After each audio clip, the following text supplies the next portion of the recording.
Living in the shadow of Mount Kilimanjaro, life is not easy for Maasai women like Susan.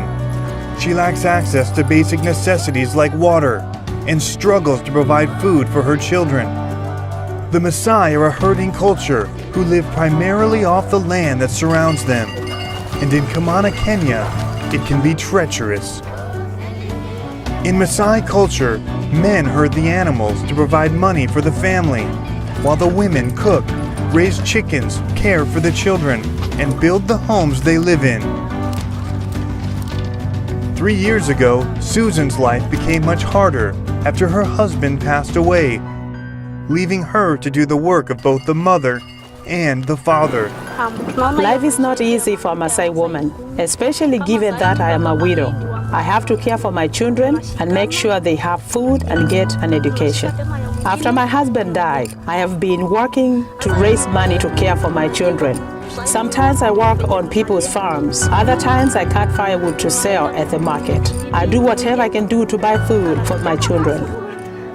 On top of the struggle to provide food and education for her children, Susan is also worried about their health.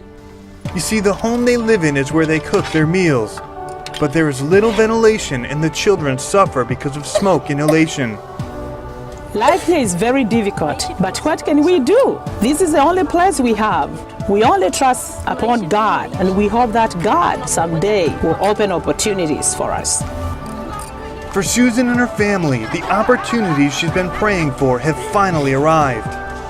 Operation Blessing dug a deep well to provide clean water to their community, and also started a school that 3 of Susan's children now attend and receive a nutritious lunch every day. To help Susan and other Maasai women, Operation Blessing started a 50-acre farm complete with drip irrigation, where they can grow and harvest vegetables to eat and to sell in the market.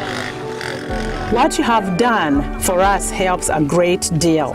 The vegetables we grow on the farm feeds my family and raises money for me to pay school fees, buy food, invest in livestock, and give my children a better life. I am seeing a brighter future for us.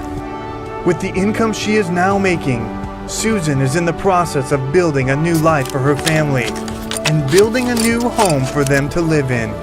The smoke from the kitchen is not very good for the children, so my old home will now be used as kitchen and we will live in the new home. We see God bringing us a new opportunity through the work the Operation Blessing is doing here.